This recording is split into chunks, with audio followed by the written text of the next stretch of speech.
Good evening, folks. And tonight we're going to talk about how did the Civil War actually come about? Did it actually did John Brown actually start the Civil War? Or what actually led up to the Civil War? Because the Bleeding Kansas was technically there. There were several battles in Kansas prior to the Civil War that he led the charge in, obviously. But it was pretty much one of those things that what you call is pretty much one of those things that the abolitionists versus the pro-slavery. Abolitionists obviously are those who are against slavery, anti-slavery, versus those who are for slavery. Pretty much, Missouri, which is a pro-slave state but didn't secede from the Union. Arkansas did, but Missouri didn't. Two states, but one does, one doesn't. And pretty much how the lines are drawn to this. Anything south of Kentucky, Missouri, Maryland, trying to think. Pretty much anything south in Delaware, I think. Anything south of there was all seceded from the Union. Actually, wait, not Delaware. Anything south of Maryland, Missouri, Kentucky, all seceded from the Union. Anything south of Kentucky pretty much was seceded from the Union. Let's just put it that way. Now, if you want to look at it this way, Kansas, on the other hand, all eyes now are heading towards Kansas. Why? Kansas, there was a bloodbath that happened over there. A little blood splatter between two farmers that were all against slavery. One farmer was actually against slavery, but when he moved to Kansas, he turned into a pro-slave. Coleman, who was a pro-slave person, he turned into a pro-slavery person when he moved over there, while his neighbor was all against it. They were having a little dispute, but he walked onto his property, so-called trespassing. Obviously, we know what those laws are like nowadays. And shots were fired. Shot the free stater in the back. Free state settler, aka abolitionist, in the back. Killing him.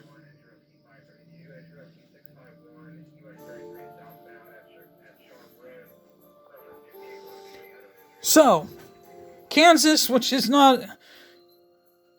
that was where the Kansas-Nebraska Act already passed, which allowed slavery to advance further on, like I said yesterday.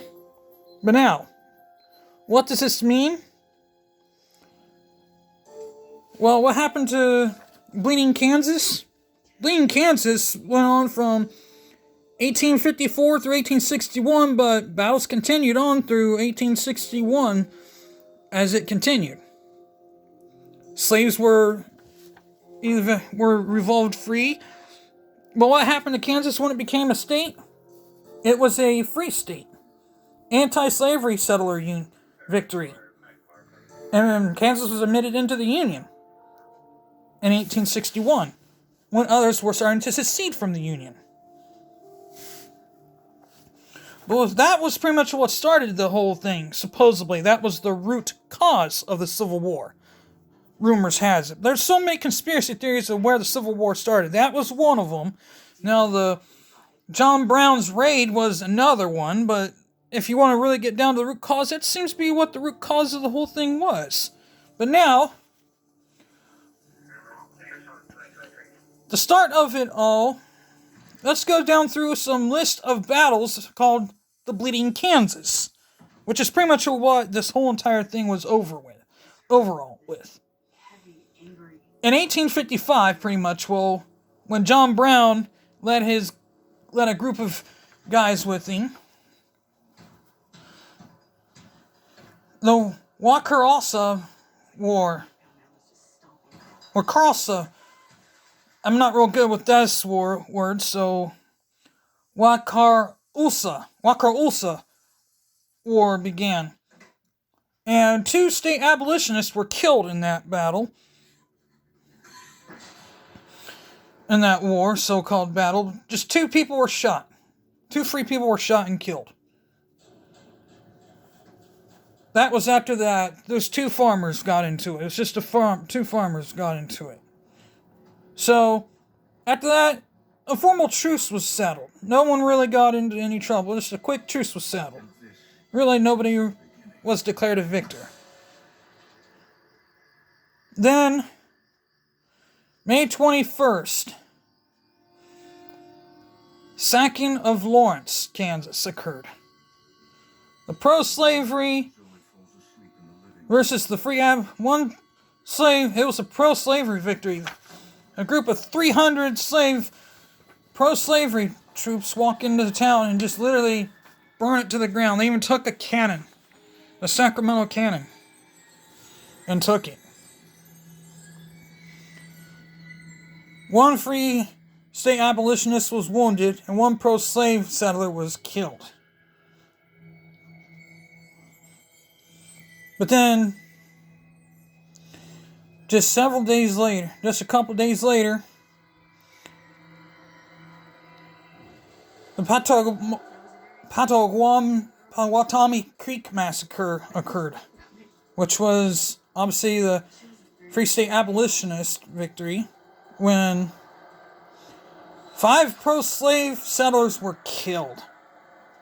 Big time victory for the anti-slavery movement. But it continued. Now it was all in the hands of John Brown. John Brown continued his angry woes. The Battle of Blackjack, the Free State victory. 23 pro-slavery settlers were captured on June 2nd, 1856. Then the first battle, there was 2 battles of Franklin. The first battle was a pro-slavery victory. The attack was repulsed because they went in at night trying to get things, trying to get the cannon back. The cannon was fired, but it didn't get anybody. The captured cannon, that is. Only 1 pro-slavery settler was killed, 7 others wounded, and 5 were captured. No free stater was injured or killed or captured. Now the second battle was a totally different story. There was 15 the first time and 15 the second time. Same group of people. This time, there was only 20. 75 of them retreated from the whole entire area. Only leaving 20 to guard it. 20 of the best. Which, if they would have left 75 there, it would have been probably a different story. So, the Free State had 1 dead, 1 free stater killed, 7 wounded. Now for the 1 pro-slavery settler killed, 5 wounded, and 14 captured. Pretty decent charge there. Then at the Battle of Fort Titus, Fort Titus was destroyed, another big-time victory for the free slavery group. For not the pro-slavery, but the anti-slavery group. The Free State victory keeps it going. 1 free stater was killed, 8 were wounded. Now for the pro-slavery settlers, 2 were killed, 5 wounded, and 17 were captured.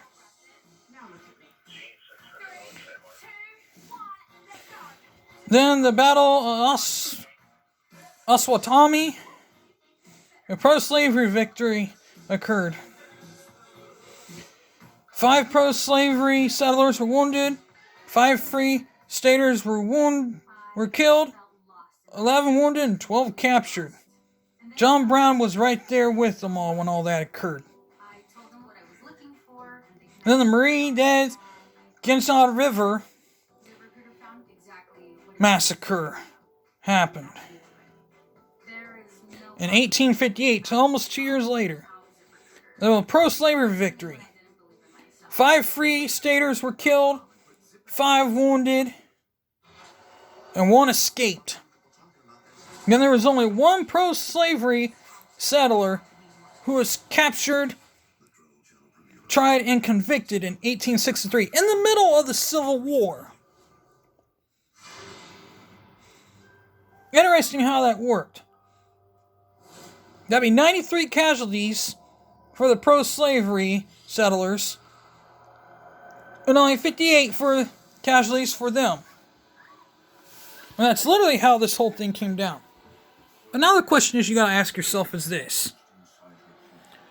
Who really wanted to start a civil war? Or did really... Then obviously you know about the John Brown's raid. There on Harper's Ferry. He almost had a successful raid, but the only problem is he didn't stop the train. And that there would have probably been his success. But he didn't. Harper's Ferry was literally a disaster. And with that being said, we're going to talk about some tactics that World War I will be about, and some famous quotes, probably Monday, maybe Sunday, tomorrow maybe? Maybe tomorrow, on Saturday, we'll talk about tactics that happened, some quotes from World War II, and about, not necessarily tactics, but like phrases and quotes from certain generals. And with that being said, I'm out of here. So hit the like button, hit the bell for notifications, and you'll get more information from me. With that being said, I'm out of here. Peace.